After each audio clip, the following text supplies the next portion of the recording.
ओम शांति 28/10/2022 की मुरली है। ज्ञान के सागर, आनंद के सागर शिव परमात्मा कहते, मीठे बच्चे, भोलानाथ बाप एक है जो तुम्हारी झोली ज्ञान रत्नों से भरते हैं। वही कल्प वृक्ष का बीज रूप है। उनकी भेंट और किसी से कर नहीं सकते। प्रश्न है, बहुत बच्चे बाप को भी ठगने की कोशिश करते हैं, कैसे और क्यों? उत्तर है, बाप को यथार्थ न पहचानने के कारण भूल करके भी छिपाते हैं, सच नहीं बताते, सभा में छिपकर बैठ जाते हैं। सभा में मतलब बाबा मिलन के टाइम पे छिप कर बैठ जाते हैं।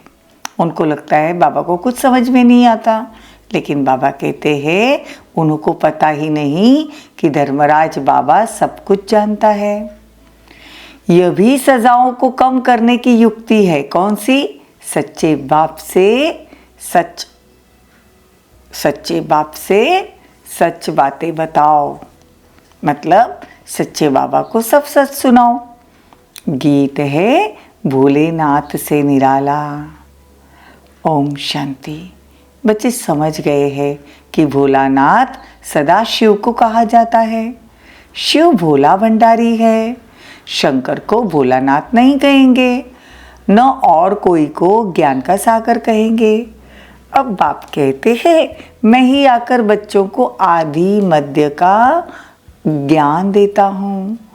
एक ही ज्ञान का सागर ठहरा ना, न शंकर न ब्रह्मा। आज बाबा शिव और शंकर का भेद बता रहे हैं। शिव अलग है, शंकर अलग है। अव्यक्त ब्रह्मा तो सूक्ष्म वतन में रहता है।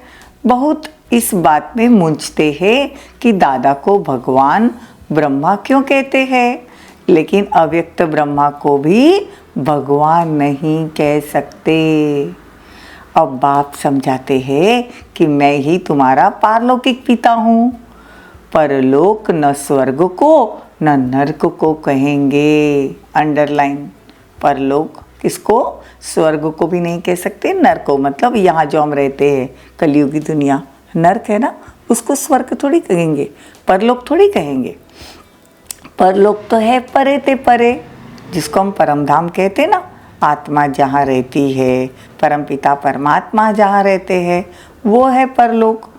बाबा कहते हैं कि मैं सारे कल्प के वृक्ष का बीज हूँ। एक शिव के सिवाय किसी को भी क्रिएटर नहीं कहेंगे। बाबा कौन है? क्रिएटर है। वही एक क्रिएटर है, बाकी सब उनकी क्रिएशन है, सब उनकी रचना है, वो रचयिता है। बाप कहते हैं मैं कोई साइज में बड़ा नहीं हूँ, लेकिन परम धाम का रहने वाला हूँ, इसीलिए मुझे परमात्मा कहते हैं। परमात्मा में ही सारा ज्ञान है।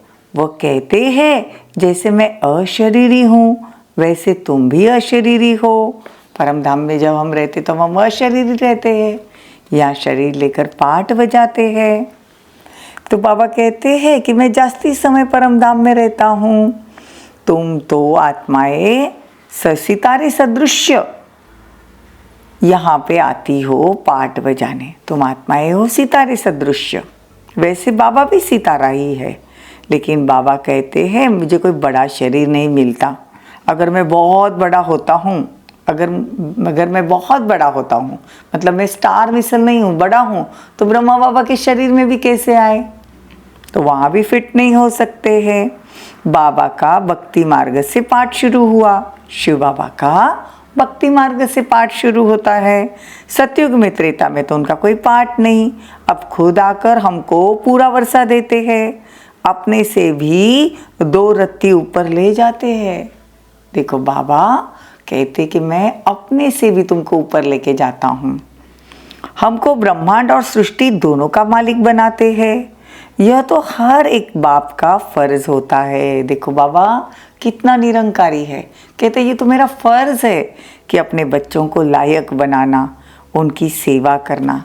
देखो बाबा के एक एक शब्द कितना निरंकारीपना है। और हम तो कोई छोटा सा काम भी कर दे तो सोचते हैं कि सबको पता चले कि हम करते हैं। तो देखो बाबा कहते ये तो मेरा फर्ज है। तुमको बाप समझाते हैं कि मुझे एक तो याद करो। स्टूडेंट को भी बाप टीचर याद रहता है।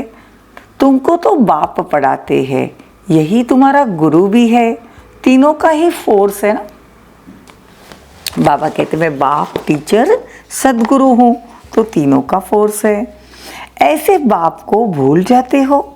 ऐसे भी बच्चे हैं जो 5 मिनट भी याद नहीं करते। कहते हैं अहो मम माया, मैं तुम बच्चों का ताला खोलता हूँ, तुम बंद कर देती हो। तो बाप कहते हैं कि विकारों में नहीं जाओ।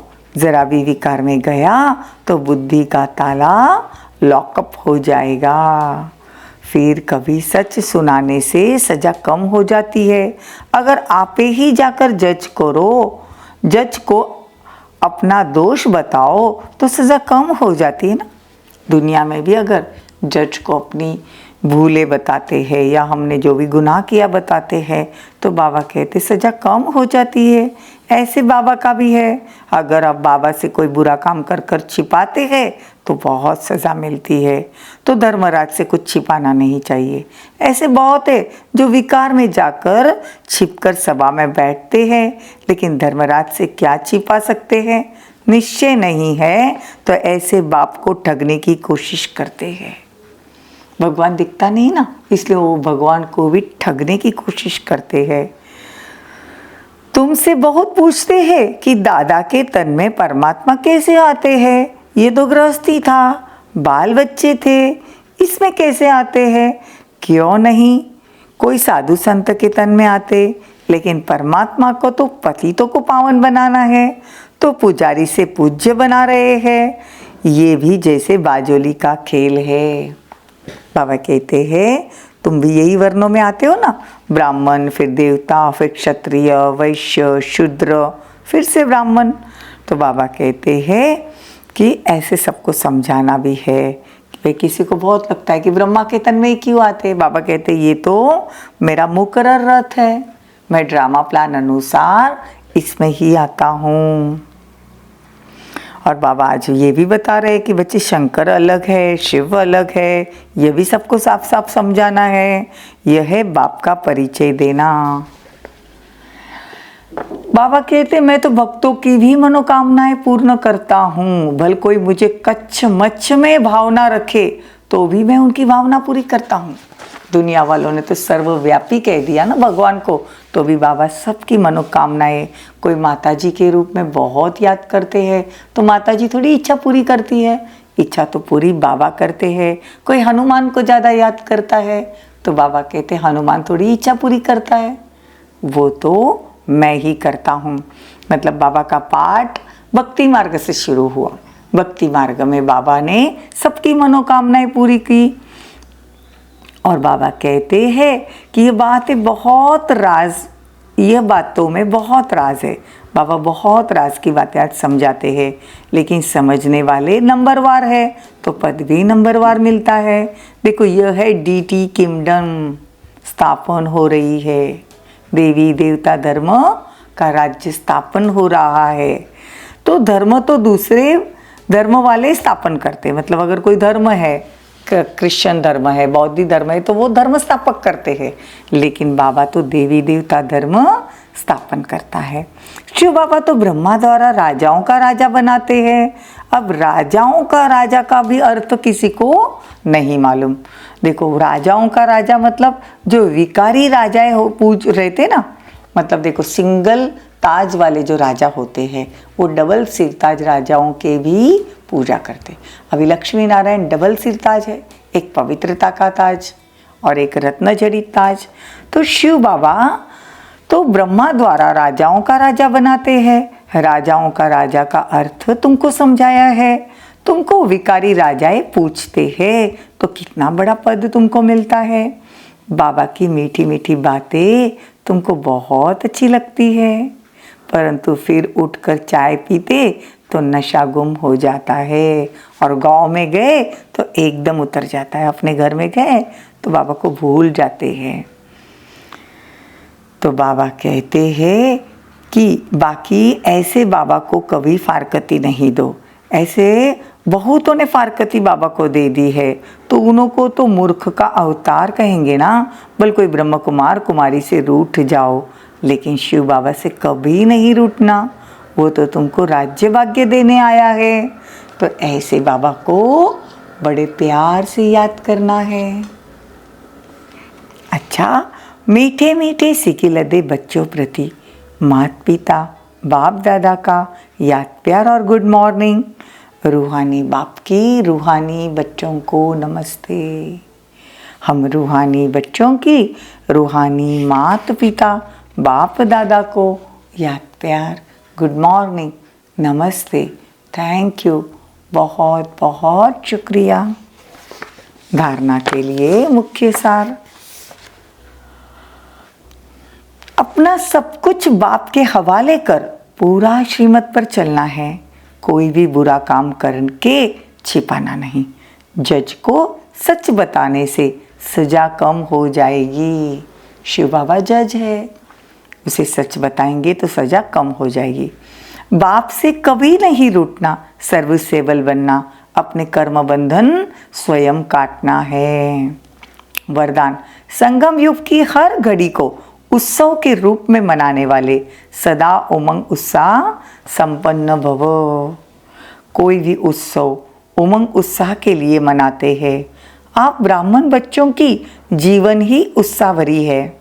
जैसे इस शरीर में श्वास है तो जीवन है, ऐसे ब्राह्मण जीवन का श्वास है उमंग उत्साह। इसीलिए संगम युग की हर घड़ी उत्सव है, लेकिन श्वास की गति सदा एक रस नॉर्मल होनी चाहिए। अगर श्वास की गति बहुत तेज हो जाए तो देखो बाबा क्या कहते, श्वास की गति बहुत तेज हो जाए या स्लो हो जाए तो यथार्थ जीवन नहीं कही जाती।